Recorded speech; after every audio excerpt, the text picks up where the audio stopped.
Big Mike here with Hayes Entertainment. today's episode. We are going to Sweden. We got two Austrian players in Kasper and Thimo Nickl. If you like what we're doing, hit that subscribe button. I only touch greatness. Let's go. If you're looking for a mug, perhaps a hoodie, head on over to IOnlyTouchGreatness.com. Hi, I'm Nickl Thimo. I'm playing for Rögle BK right now in Sweden. And I am Dog's Prospect. I Only Touch Greatness podcast. My name is Kasper, and I'm playing for Rögle BK in Sweden right now. And I'm coming on the I Only Touch Greatness podcast.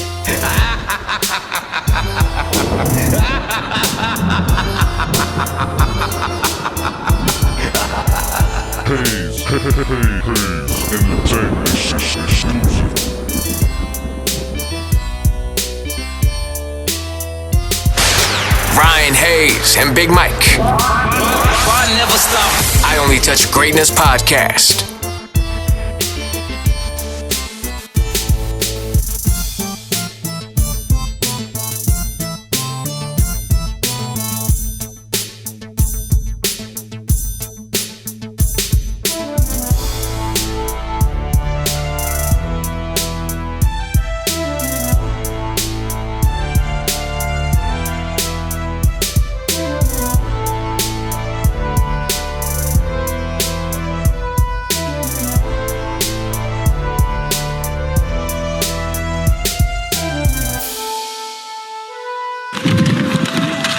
Chance for the Austrians. 2-on-1. Kasper works in.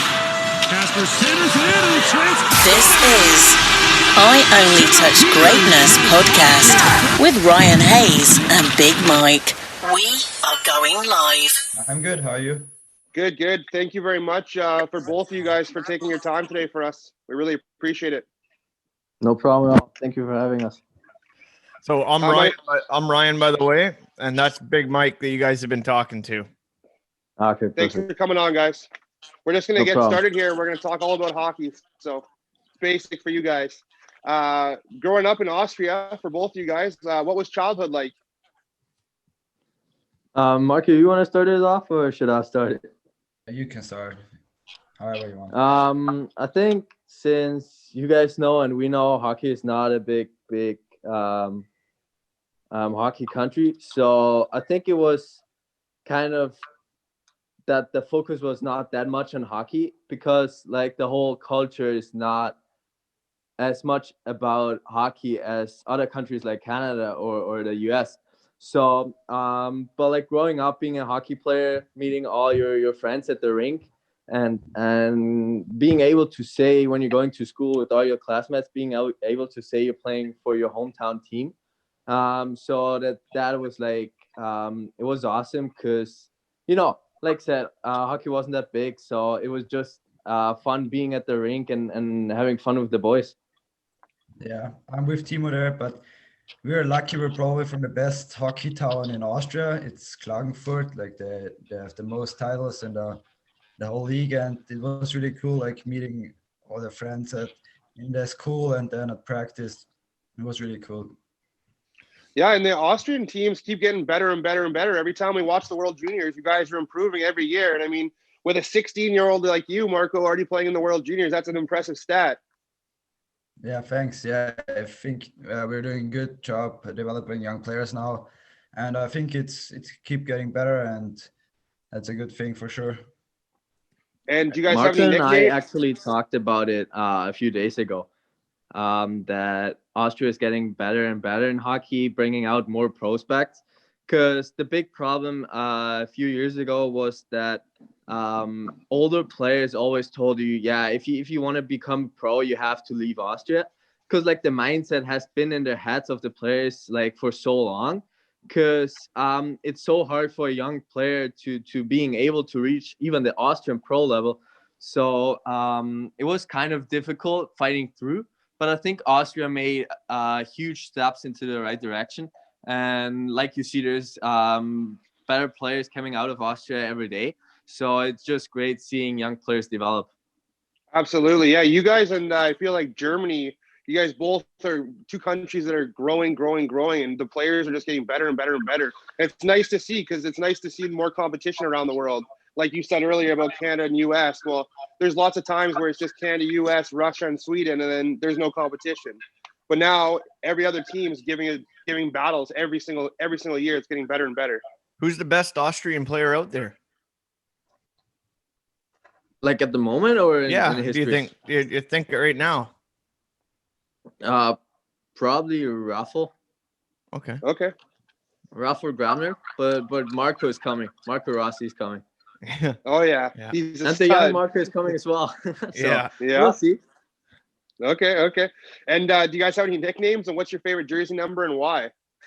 Not really nickname, but my favorite jersey number is 96, cause my dad wore it before, so I just took it and I really like the number. And yeah, Timo, what's yours? I don't have a nickname either. Unfortunately, I would like to have a nickname, but I mean it's not that bad. But my favorite number is 78 because I used to play it last year with the Drummondville Voltigeurs. So really didn't want it at first, but you only could choose a certain amount of numbers. So I took the 78, and since I got drafted, I was like, yeah, probably stick with that one. Yeah, exactly. That's those are both two unique numbers, and I mean 96 means a lot to me and Ryan in Vancouver because Pavel Bure wore that number here. Yeah, I really liked watching him. He was a really good player. He also wore number 10, I think. Yep. But Yep. he was a really good player. Oh yeah, definitely. Do you guys have a go-to celly? Not really. I think it depends. Sometimes it's just like hugging the teammates, and sometimes it's a little bit more silly. But yeah. I mean, I don't score that often, so if I score, I'm very surprised. So I'm not able to make a sally that quick. No, I mean, just probably stick into your glove like a sword. I like that one. But yeah, that's pretty much it. Okay. Who are you guys' biggest influencers in your career this far? Probably actually Marco's dad, because he's also my agent and his agent. So he was a huge part of my career because he kind of always talked with me about my future and the decisions I should take. And until this day, he is like a big help and helps me out if I ever need anything. So yeah. Yeah, I would also say my dad. Like when I was younger, we were always shooting in the basement, and he was showing me stuff what I have to do better after games. And also my coaches in Austria and now here in Sweden, they're really good and help develop being a better player. That was my next question: is how's the transition been from playing in Austria to playing in Sweden, and what are the major differences? So at first it was really hard getting used to the high speed here in Sweden, but that was the main thing I wanted to get better at. So that I've been really good so that I could develop my speed, and that's the biggest difference. But yeah, the teammates were all really nice and the coaches helped me a lot, and that was good. What color's your stick tape? Hold on. And Timo, what do you think is the biggest differences, and how's the transition been for you? So my transition was a bit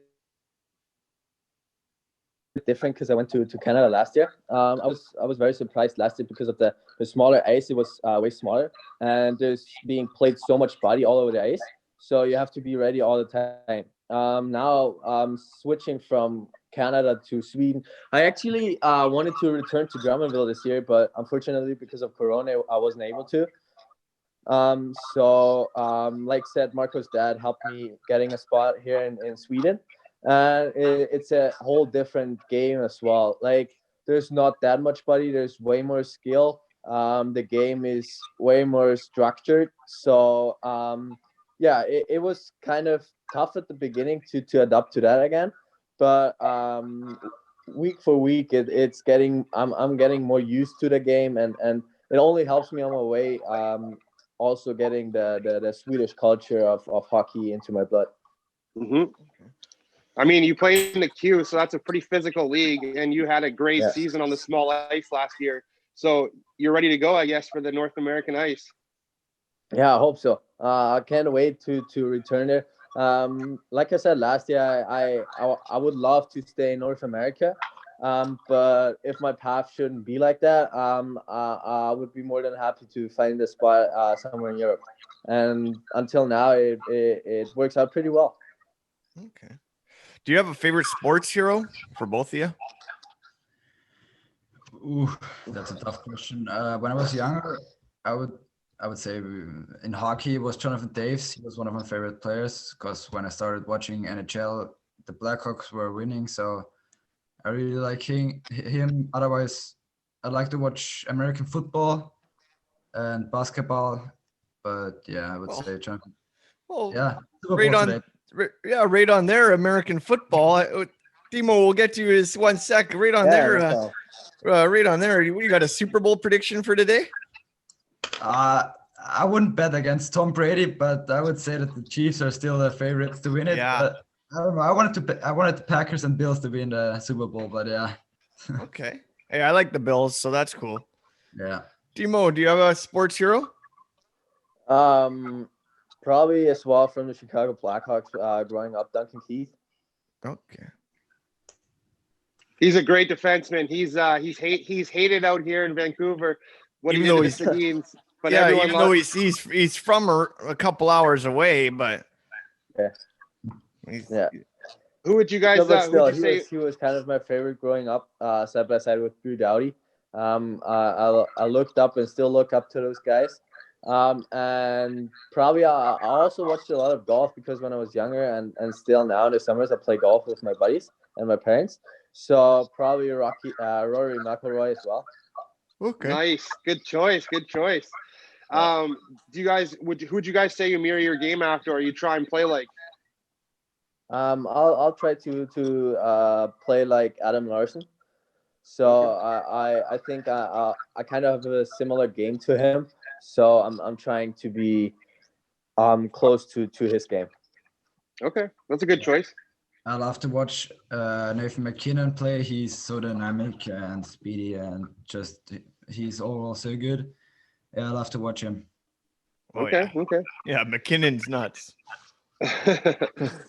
Do you guys have any pregame meals or rituals? Way too many. Oh, okay. Name one. Yeah, put the left gear first on, like left skate, then right skate, for example. Okay. But sometimes I switch my rituals up if we have like a losing streak or something. So. Okay. And you, Timo? As you asked, the pregame meal probably be chicken with rice and like broccoli or something. Yeah. And as a ritual, it's like the same thing. Putting on the left gear first, but also my pants, I don't put it on right away. I put it on the floor before, then get in. And also like my shin pads, I don't put them on right away. I put them on the floor first, and then pick up the left one, and then okay. So put some more on the plate. I actually always sit next to Mark in the locker room. And I'll always like trying to get his cleared tape, but he doesn't give it to me because like it's his ritual. So I'm kind of getting angry with him. But it's all right. If it's his ritual, it's perfect. And if he needs to do it, I respect that. So do you put what you were saying there? Do you put your pants on after your skates? No, I don't. I used to do that, but when I was younger, I actually ripped a kind of hole into my pants. Yeah, that's what mine so looked like. Was like, "Where are you from? Are you from Hawaii? Because like your pants are that open." And I was like, "All right, I don't want to be trash talked anymore. I'll put my pants on before the skates." Yeah, see, my hockey pants, I put my skates on, my shin pads, all that stuff on first. Then I step through my pants with my skates on, and it slices the back of my right. It slices. Yeah, right exactly. That's what happened to me. Yeah. So I stopped doing that because my parents also told me, those pants are way too expensive to just rip them off like that. Yeah, that's what I did. I got brand new pants, and then like the second or third time I stepped through them, I sliced them. Yeah. One of the kids out here in the WHL, he's going to be an NHL draft prospect in the same year as you, Marco. Connor Geeky. he puts on his left leg pad on his right and his right on his left. And he's played like that since he was a kid, and he's just stuck with it. Oh, really? That's weird. Yeah. Yeah, that's Yeah. weird. You guys both have represented your country. What's it like putting on that jersey? And what was it like playing in the World Juniors this year, Marco? I know you didn't get to this year, Thimo, because of COVID, but Yeah, it was still a great experience. I mean, we lost all 4 games, but like if we had Thimo and some other players that had Corona or had an injury, maybe we could have had it would have been closer games. But it was still really amazing to be able to play against all those great players and drafted prospects, and see how good they are. And it was really cool experience. What was the bubble like? Oh, it was okay. It wasn't too bad. We got good food every day. Like we had a meeting room. We weren't allowed to like meet too much with other people. We had a single room for each person, which isn't too bad. But yeah, we didn't get out of the hotel and the rink too much, but it was cool. Okay. so Thimo, what's it like representing your country? You've done it many times. And also, did you get COVID like right before the tournament, or how did that happen? So yeah, I mean, representing your country is always an honor. It's great being able to fly home and putting on the jersey with the like in Austria with the bird on your chest. So and as well, like if you grow up and you're being on the national team, because there's not that many hockey players in Austria, you know everybody. So you kind of grow up with the same guys and improve together. And especially on the national team, it's great coming together once, twice a season and being able to play against other countries with your buddies who you been growing up with. And yeah, unfortunately, I couldn't be there at the World Juniors this year. I was really pissed, to be honest. But it was great being able to step up to the World Juniors with the great team last year. Mm-hmm. So of course I was sad, but also happy for other people or other players who wouldn't have gotten the chance to go to the World Juniors, having that experience, and that for sure helps them on their way. For the question with how I got Corona, I have actually no idea when I got it. The whole quarantine, I had no symptoms at all. I felt great. I worked out every single day. So that was the weird part. They told us we had to get a Corona test on December the 3rd, I think, and email it to the national team on December the 5th, I think, on Saturday. Yeah. So I got tested on that Thursday. Got it back on Thursday night, and they said, yeah, you're positive. And there's that kind of those figures. If you're over 30, you already had it. So like if my figures were over 30, I could still attend the camp. But I got tested on at 29.6. Oh, fuck. Oh my! So I was like, that can't be true now. So I talked with my parents, and they were like, yeah, you know what? We're gonna get another one. So the next day, I actually got a second Corona test because, like you heard from the news and everywhere, that there's maybe one fake test, you're positive, and then the other one is like you're negative. So Yeah. I took another one, and I actually dropped to 26.5. So I knew, yeah, I just got it from somewhere, and I have no idea from where. But yeah, that was unfortunate. So no but I real still watched symptoms. my buddies playing and having a still great tournament and representing Austria there. Yeah, and so Absolutely. no real symptoms then. No, nothing. Jeez, Wow, yeah, that's that's crazy. the hardest part. People walking around here Yeah. not knowing that they have it, and like you could have it and you don't even know because some people don't show symptoms. Most of us young people that Yeah, are, exactly. you guys are way younger than me, but most of the people like 50 and below have an immune system that can fight it off enough that they don't show a lot of symptoms. Yeah. It's Hey, crazy. Ryan, Exactly. Ryan, hit them with the draft question. Okay. If you were an animal, what would you be? Probably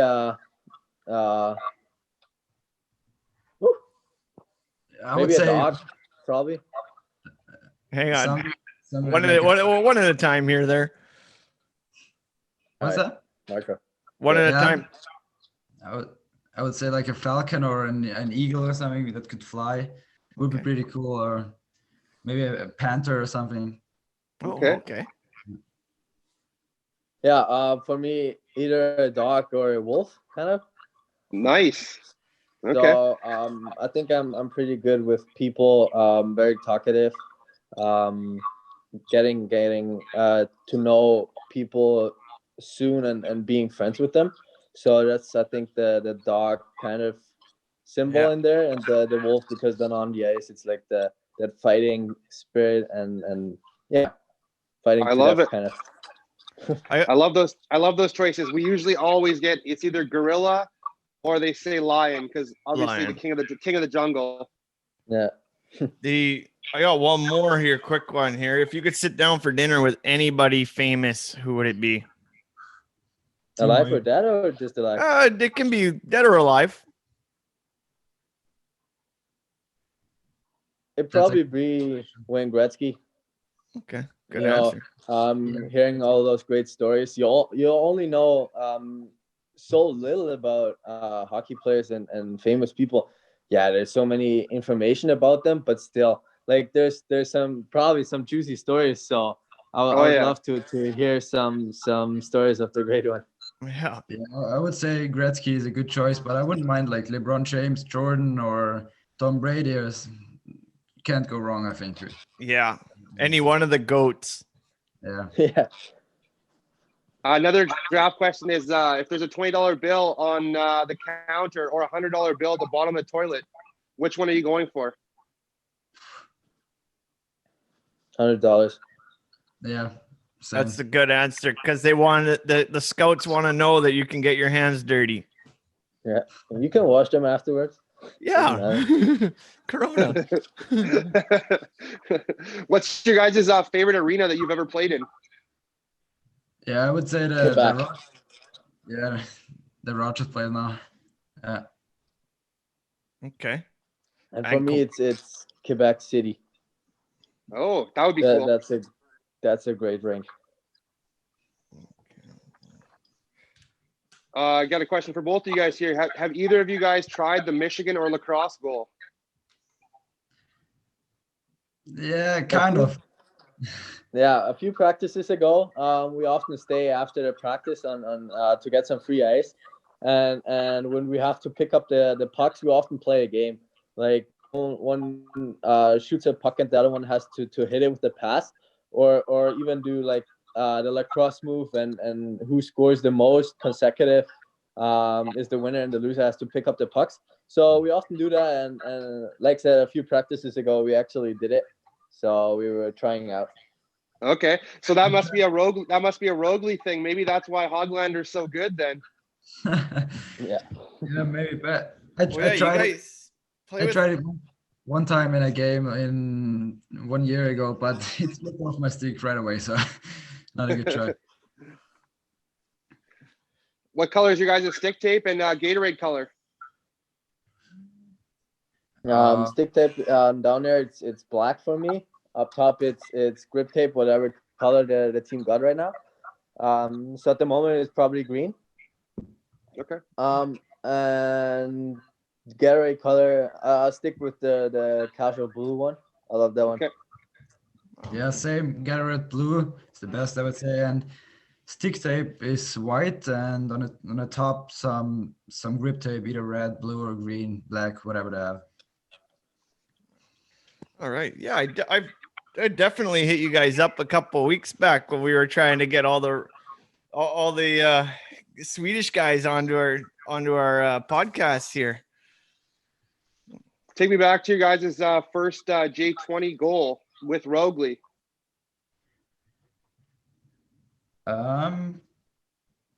Which one was my first? I think Your first goal. I think it was either against Södertälje or Frölunda. I was Frölunda. I was Frölunda. Yeah, we played against Frölunda. They have like a really good team, but we were able to beat them. And I got the puck, I think, in the third period, got a backhand shot off and went through the goalie. So it was a nice feeling to get the first goal, and most importantly, we won the game. So. And Thimo, take me back to your first goal for Rögle in the J20 League. We were having a derby against Malmö. Do you guys know what a derby is? Because you North American guys don't have a derby. Where? Rivalry. A derby? Derby? No. It's like like Edmonton. Yeah, kind of. Okay. So okay. like it's two. So like we're with Engelholm against Malmö. It's like always like the most viewed game always. So we had a derby against Malmö with the J20, and we were I think 3-2 behind. It was 5 minutes left to play. It was 5 against 4. I wanted to get the one-timer up top on a power play, but the guy actually played me the puck into the skates. So I just took it, took a few steps in, like faked that I took the shot, made a step to the right, and scored that one. I think top cheese or something. Nice. If you watch nice. the video, it probably won't be top cheese, so I'm just saying it right now. No, yeah, it was a special one. And Thimo, take me back to your biggest day probably in your life when you were drafted 104th overall to the Anaheim Ducks. Yeah, I mean, it was a great day. The whole week I couldn't sleep. I was just thinking about it. So, because you actually, since you're not getting drafted in the first round, you're like thinking about if it would happen, if it will happen or not. So you don't have to consider the celebrating after, but you also have to consider what happens if I'm not being drafted. So you can't kind of celebrate before because you have to wait until you're hearing the name. I was actually already in Engelholm, and my parents came up to Sweden, and Marco's dad also came, and Senna Peters was there as well. So we couldn't watch it anywhere because Sweden doesn't show it on TV. But Marco got a channel on his TV in his apartment where he watches the NHL and NFL and all that. They also showed the draft. So we met up there in his apartment and then celebrated afterwards. But the celebration couldn't be too big because, like, unfortunately, Senna wasn't picked. So there wasn't only celebration, but also, like, it was kind of tough for all of us because you can't be too happy if somebody's there and who's like very disappointed. Yeah. So it was for sure the biggest day in my life, but still I couldn't celebrate it as much as I wanted to. I was surprised he never did get drafted, to be honest. I'm shocked by that too. I'm sure he still will get assigned to a team. Trust me, he's a good player. Yeah. He is. You can't re-enter the draft? Yeah. Yeah, he can, right? Yeah, he's got one more year left, right? Yeah. Well, there's always next year. Yeah. At least next year there might be a stadium for him to go to, and we can at least get some fans. Yeah, hopefully. Yeah.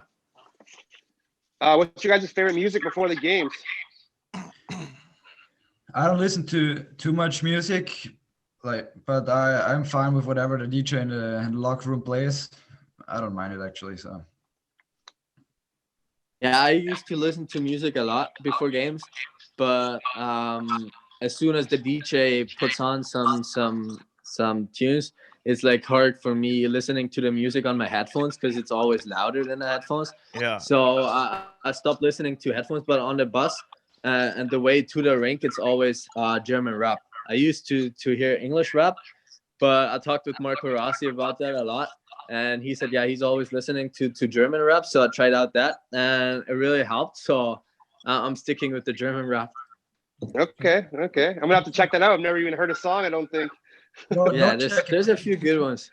You don't need to check it out. It's not that good. Hey, Marco, if a GM or scout were to ask, what do you bring to the table? Oh, I think I'm a good playmaker. When I come to Sweden, I try to get faster and stronger. That's the biggest aspect I want to get better at. I think I bring like creativity to the table and a good offensive game, but also try to be aware of the defensive side of the game. And yeah, that's what I would say. And Thimo, can you describe your game to us? I think I'm a two-way defenseman who looks after defense, but also jumps on the rush if there's the chance to. So I like to create offense, but always stay on the defensive side and secure that there's always somebody behind. And I think I'm also a very physical guy. Yeah, you didn't even talk about your shot. I feel like you got a cannon.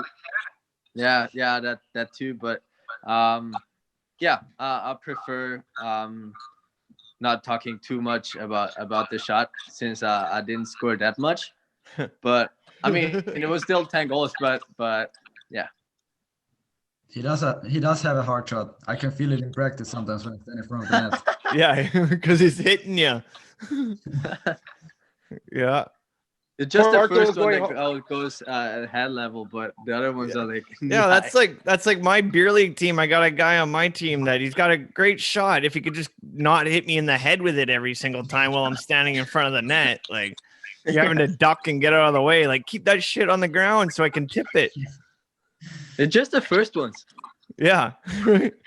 Yeah. Mike, are you frozen?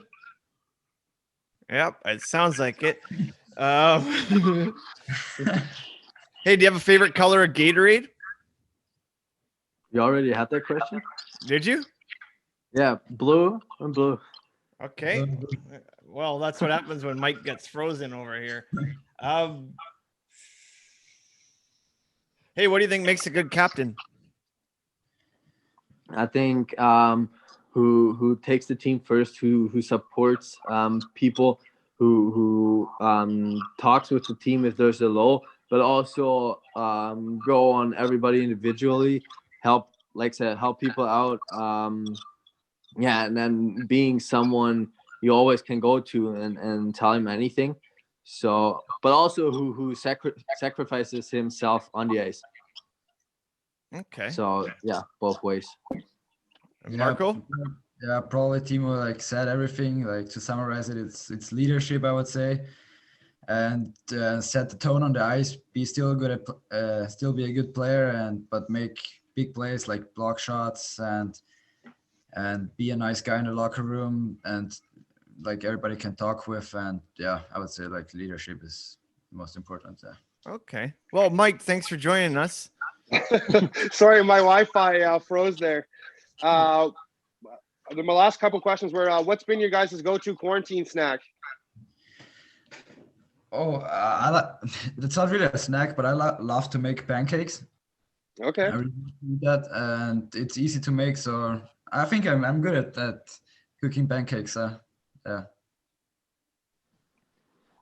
For me, I fell in love with the trail mix last year in Canada.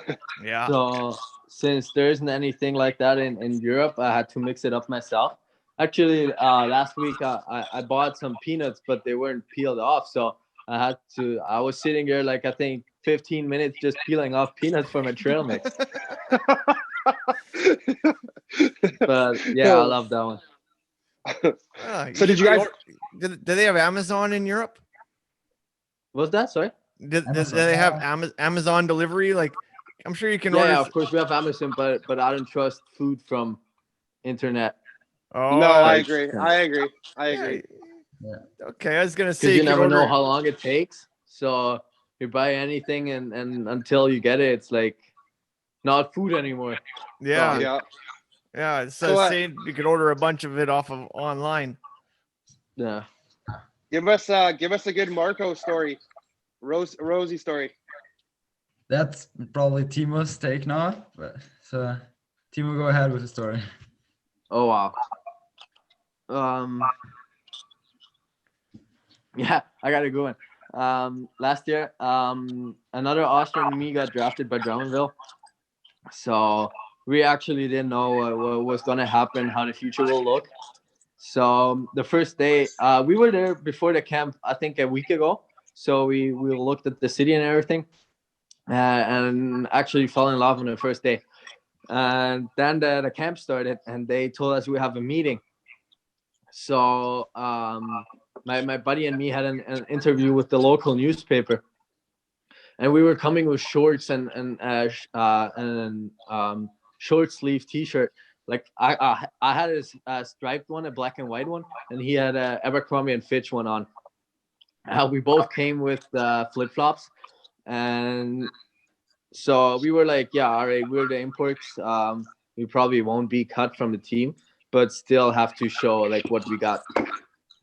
The first day we walk into the locker room, and you see 60 young Canadian players all dressed up, gel in their hair, perfume on, polo, dress shorts, like dress shoes, dress shorts, everything.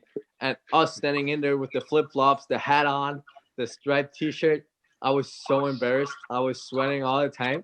I was like, I couldn't believe it. And on the next day too, because we were staying at the hotel, I was walking out of my room with the shorts and the flip-flops on, and suddenly I saw a guy with the dress pants again, and I was like, are you guys wearing dress pants and polo every single day?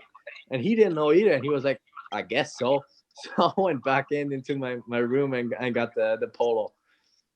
Oh, surprised you didn't end up with the nickname Flip Flops or something. Yeah. God thanks I did. Yeah. Did you guys ever get to share the ice with Hoglander while he was down there? Yeah, I did. I didn't.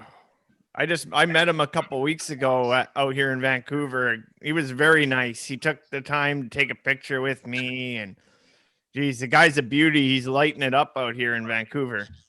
Yeah, like I practiced with the pro team here in Ängelholm.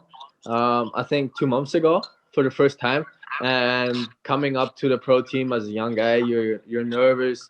You say hi to everybody, and so I stepped on the ice and I had a problem with my skate because like the back part of my skate broke, so I didn't have that anymore. So it looked kind of weird. And Niels came up to me and was like on Swedish, "Hey, buddy, your back part of your skate is missing," and looked at me like, "Oh, weird." And I was like, "Yeah, I'm sorry, I don't speak Swedish. I mean, I look Swedish, but I can't speak Swedish at all." So he was like, "Oh yeah, your back part of your skate is missing." And I was like, "Yeah, I know." So I had to figure that out. And after a week or so, I was going up to him and say, "Hey, Niels, look, I got a new part of my skate." So we were both laughing at that. Hey, we'll have to bring that story up if we ever run into him again. Yeah, absolutely. Yeah. That's funny. That's a good I one. hope he remembers me though. Yeah, I'm pretty sure that's a good story. You might remember that. Yeah.